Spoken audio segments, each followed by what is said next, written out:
When we started this journey like 3 years ago, it was to free ourselves from the parasitic leaders.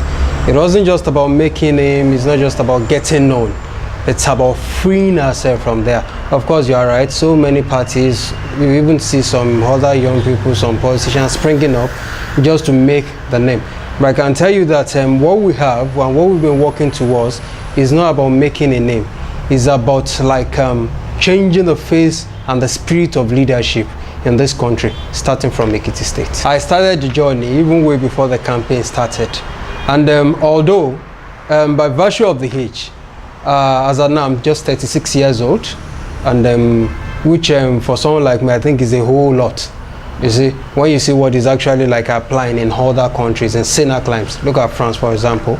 But all that being said, I believe that the passage of the bill is a very welcome idea. You see, as young people, we have ideas, and it's not just ideas, we have abilities, capabilities. So we should not just be limited by virtue of maybe constitutional age or something like that. Tosin Ajibare, number one, I would say, as a regular Nigerian, is one of the masses, not a friend of the masses, is one of the masses. I'm into consumer finance, that is providing goods and goods, household and consumer goods for people, for communities, and then creating a way of them paying so that the business I do, we believe that people can actually have the good things of life, not until they have to borrow or like go into cooperatives or stuff. We facilitate these things, and through this, it has actually given me access to work with a whole lot of organizations. That's on one hand. I have been a youth leader in the States for quite some time. I've been in the youth development sector, developing programs, executing programs, so which is one of the reasons why I'm well grounded in this state. And I tell people one thing, what we've done with our campaign for the past 3 years is actually speaking volume about what we can do with Ekiti State. Everybody around there, they know Tosin Ajibare. He does not have any billions or millions stock somewhere. He's an average businessman, and you see, we've been able to actually build a party from scratch. We've been able to run a campaign. As of today, we've become a leading force when it comes to politics in Ekiti State. Now, I tell people one thing. You keep saying Ekiti is a poor state. Of course, none of us will actually agree with that based on what is actually coming and what applies right now. But if we can manage so little resources to bring us to the present stage we have, then you should be able to know what we are going to do with the limited resources in Ekiti State. When I talk about the present state of Ekiti State, I'm talking about how the state has to depend majorly on what is coming from the federal government, and having not been able to actually increase its IGR properly to the extent of sustaining the state without recourse to the federal allocation. You see, the thing is, we were tired of the system. We were tired of the caliber of leaders we have. And it's not just me that I'm tired. What we did was that instead of just complaining, instead of just saying these people are not doing it right, these people are not doing it right, do this for us, do this for us, we came to a particular level. We said, don't do anything for us again. Leave the place, we will take over, we will go and do it for ourselves. We know where this problem lies. Now, I can say this categorically. Ekiti people are tired. What is on ground presently, everybody knows it.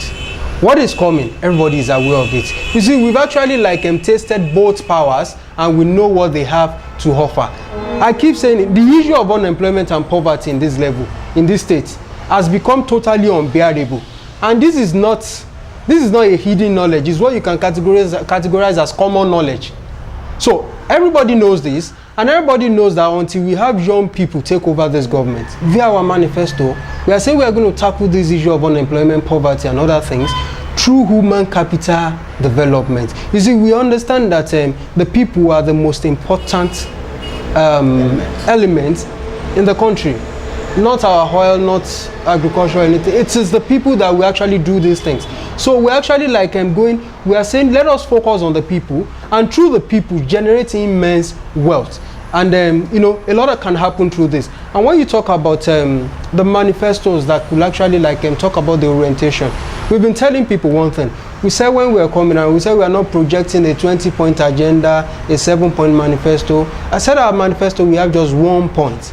And that one point is what I just told you, human capital development. And when we talk about human capital development, I'm telling people, I say, this simply means everything you want to do, you put the people first. When you are talking about the security, it is the people first. And when you say it's the people first, we will not have the issues we've been having with HEFSAS.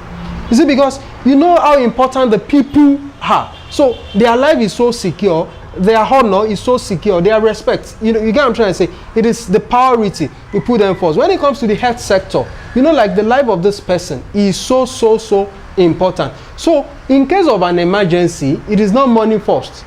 You have to save the life first, because you understand that as long as there is life, there is a lot that person can still do, even no matter the bill of the hospital. If the person is still alive, he probably will still be able to pay it. So when we are saying human capital development, we are saying when it comes to education, we will not be treating education as a source of IGR. We will be seeing education as a tool towards fighting poverty and ignorance. I've been hearing some of these old politicians telling me like education is costly. For you to get quality education is costly. I tell them, I say, yes, I know. Quality education is costly. But it's not the person that is getting the education that has to just pay for it. You see, all these people that are telling us quality education is costly, go and check them out. When they went to school, they had free education. You see, some of them, they were children of farmers. We are still children of teachers. Our parents were civil servants. To an extent, their economy has actually improved.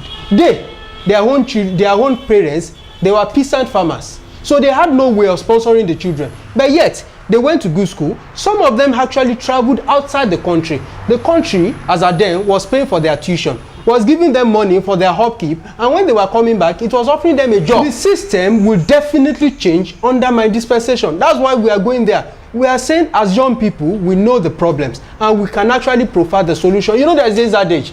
They said, Ajai no more way. That means like it's the dog of this time that can actually chase the animal around this time. You do not bring an ancient weapon to fight a recent battle. I will encourage the electorate that come Saturday, July 14, they should go ahead and they should vote for us. They should vote for the youth. They should vote for independent Democrats. They should vote for Tosin Ajibare. There's this thing we've been pointing out. As of now, we can make bold to say we are the best for Ekiti. Apart from what we are bringing on board, I can make bold to say we do not owe anybody any dime just a week to the election. We've not borrowed money from anywhere. We are not paying back any godfather. We are not sending money anywhere. For the first time, Ekiti's money is going to be for Ekiti and their people. The mission is sacrosanct.